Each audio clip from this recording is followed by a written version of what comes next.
Olá, bem-vindos a mais um programa A Arte da Guerra, como sempre com o embaixador Francisco Seixas da Costa, a quem peço desde já que nos faça uma análise daquilo que tem sido o desenvolvimento da guerra na Palestina, numa altura em que aparentemente há uma série de países que estão interessados em promover negociações para um cessar-fogo, não aparentemente para a paz, mas para um cessar-fogo, e entre esses países está Israel. Eh, Aparentemente, apesar de Israel fazer parte do grupo de potenciais interessados, a coisa tende a não resolver-se. Paralelamente, temos o problema da ONU, que está numa situação absolutamente catastrófica em termos financeiros na faixa de Gaza. Como é que tem acompanhado tudo isto, embaixador? Bom, eu tentaria, não consigo acompanhar o otimismo do António dizendo que Israel está envolvido nesta negociação. Israel não parece interessado num cessar-fogo. Pode estar envolvido apenas para complicar, não é? Não, eu acho que Israel tem uma lógica que é uma lógica de limpeza total do território de Gaza, dando sinais contraditórios sobre o que é que pretende fazer no período subsequente naquela área, sabendo Israel que grande parte da comunidade internacional não aceitará a sua presença física de tutela naquela área. Mas isso é uma questão que Israel paga para ver e, em particular, paga para ver quem é que ganha as eleições nos Estados Unidos, porque sabe que se Trump ganhar as eleições nos Estados Unidos, ou se essa possibilidade mesmo vier a desenhar-se no horizonte provável, Israel está muito mais à vontade do que estaria com Joe Biden.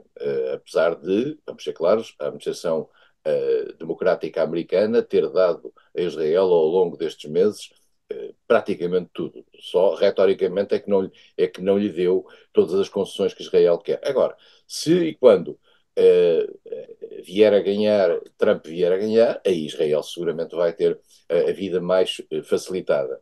Entretanto, vai havendo negociações, uma negociação ou uma conversa no sentido de tentar criar uma troca de mais uma troca de prisioneiros, de reféns, por prisioneiros palestinos que estão detidos em Israel. Netanyahu já disse que está fora de causa libertar os milhares de prisioneiros que existem.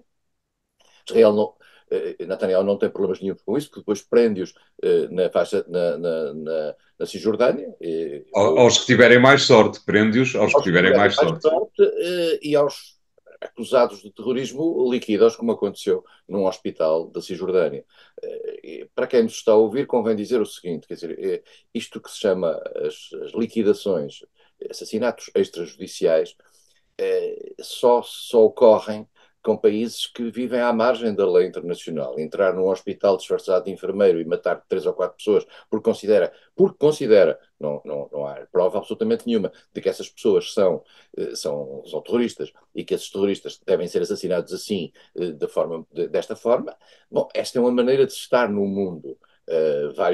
Israel tem um histórico de dezenas de anos, nos seus dezenas de anos de existência, de atuar desta maneira em território estrangeiro, sem qualquer limitação e perante eu diria, uma grande condescendência do mundo internacional. Dir-se, mas Israel foi vítima de ações terroristas, pois, mas não pode reagir de forma terrorista.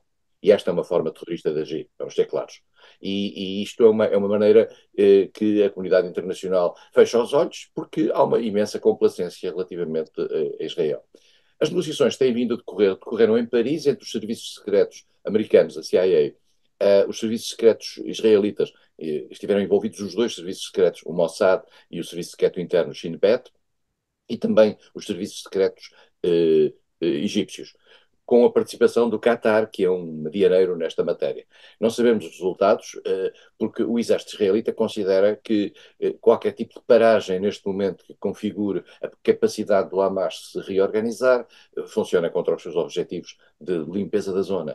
E por isso mesmo vamos ver o que é que se passa. Neste momento nós não sabemos também quantos reféns do ato terrorista do Hamas em 6 de outubro ainda estão vivos, porque há muitos que morreram, há outros que que já foram trocados por prisioneiros. Alguns desses prisioneiros estarão, digamos, na faixa, na Cisjordânia, onde, convém também dizê-lo, a guerra também continua. Nós falamos muito na questão da Gaza, mas convém dizer que na Cisjordânia continua. Já morreram 365 palestinos desde o início desta operação, e tem havido ataques às aldeias palestinas por parte de colonos israelitas. Convém também dizer e lembrar que nos últimos dias 12 partidos, 12 dos vários partidos que fazem parte da coligação em Israel, fizeram reuniões com colonos no sentido de planearem aquilo que é a tentativa de criar colonatos em Gaza.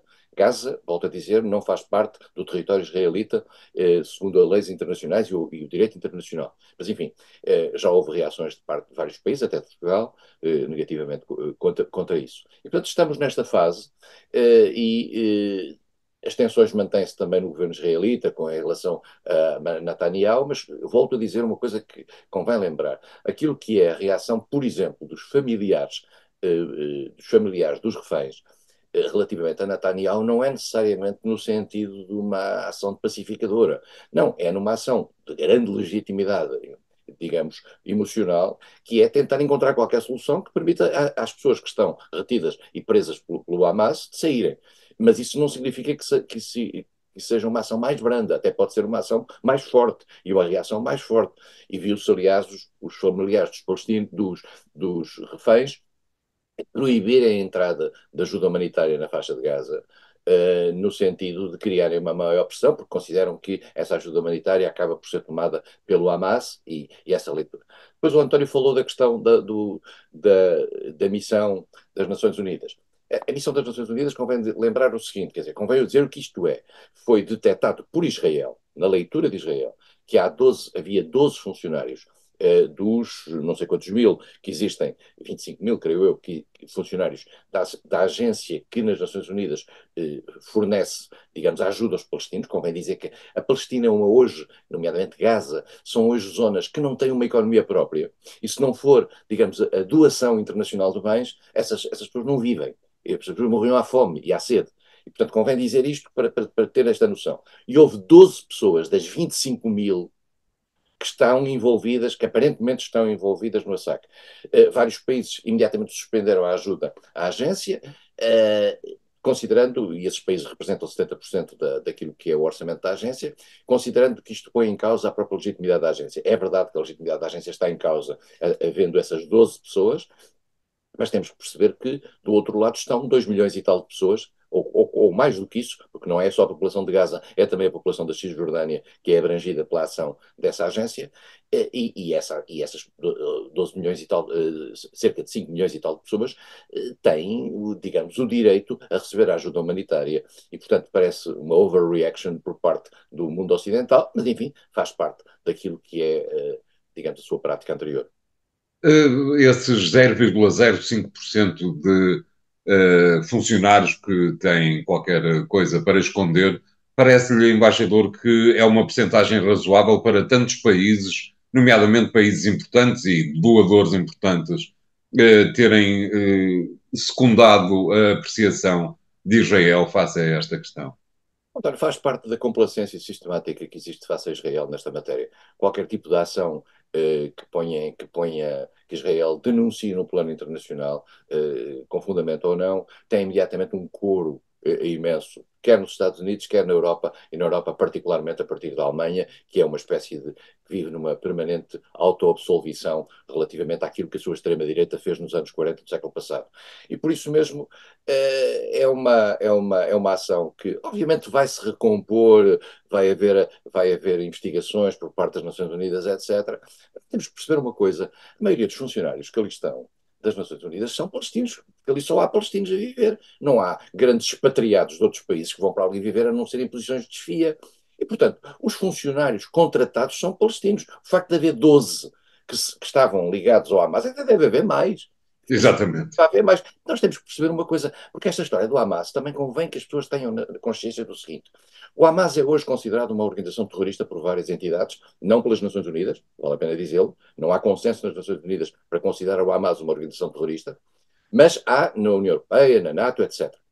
Mas temos que perceber que o Hamas é a entidade política que dirige Gaza. Depois teve uma deriva terrorista, agressiva em relação a Israel, para além daquilo que o direito internacional lhe dava. Mas era a entidade política que dirigia Gaza. E, portanto, é natural que a maioria das pessoas que estão em Gaza e que são contratadas para essa organização não estejam absolutamente neutrais relativamente à situação local. A grande questão está em saber se, na sua ação e utilizando os meios que a agência lhes dá, essas entidades essas pessoas, digamos, incumprem com isso, mas isso é um problema pontual. Agora, pôr em causa aquilo que é a ajuda humanitária que está a ser dada a milhões de pessoas, por virtude de 12 pessoas estarem envolvidas no ataque terrorista de 6 de outubro, parece-me um evidente exagero, mas enfim, as pessoas só lá saberão. Claro. Muito bem, obrigado, embaixador. Vamos fazer aqui o primeiro intervalo do programa de hoje. Voltamos já de seguida. E até lá.